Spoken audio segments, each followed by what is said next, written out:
The year was 1900, a hinge point between centuries, yet the sea off the Greek island of Antikythera cared little for human calendars. Below its turbulent surface, in the quiet, crushing dark, a team of sponge divers, blown off course by a savage storm, sought refuge and stumbled upon a ghost. It was a Roman-era shipwreck. Its ancient timbers long surrendered to the abyss, its cargo a scattered collection of wonders and sorrows. Among the brine-encrusted marble statues and the ghostly outlines of amphorae, a diver named Elias Stadiatus surfaced with a prize, a corroded, calcified lump of bronze, mistaken at first for a rock. It was heavy, inert, a dead thing from a dead world. Yet within its decaying form lay a secret of such profound implication that it would shatter our perception of the ancient mind forever. Imagine the scene, a world teetering on the edge of antiquity, somewhere in the 2nd century before Christ. The Mediterranean is a Roman lake, a superhighway of trade and conquest. Yet the intellectual fire of the world still burns brightest in the Greek East. This is the Hellenistic Age, a crucible of thought where the logical rigor of Athens mixed with the ancient astronomical knowledge of Babylon and the mystical mathematics of Egypt. In bustling port cities like Rhodes, philosophers and engineers, astronomers and artisans gathered under the patronage of wealthy merchants and ambitious rulers. It was an age not of primitive superstition, but of breathtaking scientific inquiry. Men like Hipparchus of Nicaea were charting the heavens with unprecedented accuracy, calculating the precession of the equinoxes and cataloging the stars. It was a time when the universe was seen not as the whimsical playground of the gods, but as a vast, intricate machine, a cosmos governed by knowable, predictable laws. This was the world that possessed not only the intellectual curiosity to ask cosmic questions, but also the supreme technical confidence to build a machine that could answer them. The Antikythera mechanism was not an anomaly, not a gift from the heavens or a relic of a lost civilization. It was the ultimate expression of this forgotten age of genius, a testament to a technological path abandoned, a branch of human ingenuity severed from the tree of history, left to wither in the dark until its rediscovery 2 millennia later. It was born of a world that believed the stars themselves could be held in the palm of a hand. Rendered in bronze and brass, a clockwork of celestial perfection. For decades, the corroded lump sat in the National Archaeological Museum in Athens, an enigma wrapped in a shroud of marine calcification. It was a puzzle box with no key, its secrets locked away by 2,000 years of silent immersion. The first clue to its true nature came in 1902, when the archaeologist Valerios Stais noticed that a piece of the rock-like mass had broken away, revealing the unmistakable outline of a gear wheel. A gear wheel. From an ancient shipwreck.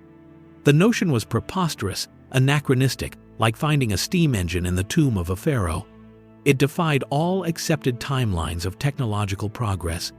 For years, the artifact was dismissed by many as a medieval intrusion. Perhaps a clock that had fallen overboard centuries later and fused with the ancient wreck. But a few minds remained captivated. The real work of unraveling its purpose began in earnest in the mid-20th century, with the obsessive dedication of a British science historian named Derek J. de Solla Price. He subjected the fragile fragments to the most advanced technology of his day, using gamma radiography to peer through the layers of corrosion. What he saw was a revelation. It was not one gear, but a complex, interwoven system of at least 30 distinct gears, arranged in a non-obvious, differential configuration. The images that slowly emerged from his laboratory were ghostly, intricate, showing a mechanical complexity that was simply not supposed to exist before the great cathedral clocks of 14th century Europe. Price's painstaking work transformed the object from a mere curiosity into a profound historical crisis. He was staring at the ghost of a machine, a silent, frozen symphony of interlocking wheels and pointers that whispered of a lost world of mechanical wonders, a world far more advanced than anyone had ever dared to imagine. What follows is not merely a description of a machine, but an autopsy of a miracle.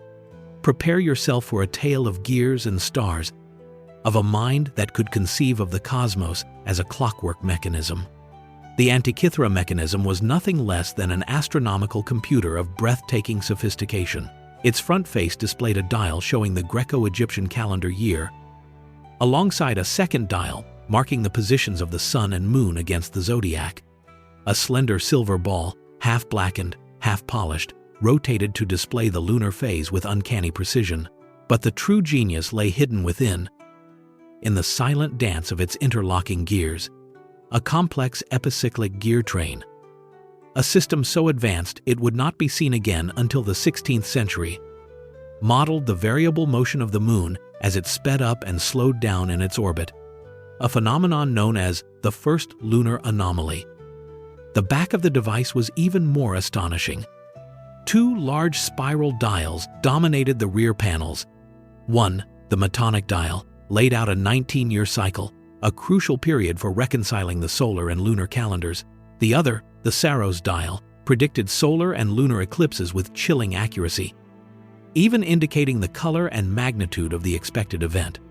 It was a complete cosmological model, a portable planetarium that could not only tell you the date, but could cast its gaze forward and backward in time, revealing the celestial ballet of the heavens. It even tracked the 4-year cycle of the Panhellenic Games, including the Olympiad, marking it as a device not just for astronomers, but for the very fabric of Greek social life. The rediscovery and deciphering of the Antikythera mechanism was a seismic shock to the study of the ancient world. It was not merely a new artifact, it was a fundamental recalibration of our understanding of history.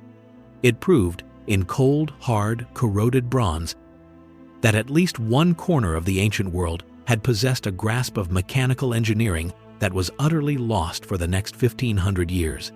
The knowledge did not vanish in a single cataclysm, but likely faded through neglect. The victim of a changing world where the intricate craft of the mathematician-engineer was no longer valued. The Roman focus on civil and military engineering, the rise of new belief systems that de-emphasized mechanical models of the universe, and the simple fragility of such complex devices all conspired to erase this technological tradition from memory. The mechanism stands as a profound and somber symbol of lost knowledge. One cannot help but wonder what might have been. If this technological path had been pursued, would the Industrial Revolution have arrived a millennium early? It is a ghost of a different timeline, a whisper of a world that could have been. Today, we see it for what it is. The oldest known example of an analog computer, the distant, brilliant ancestor of the digital world we now inhabit. It is a humbling reminder that history is not a simple, linear progression from primitive to advanced. It is a complex tapestry of brilliant peaks and devastating troughs, of knowledge gained, lost, and, sometimes, if we are very lucky, found again in the silent, waiting dark of the deep sea.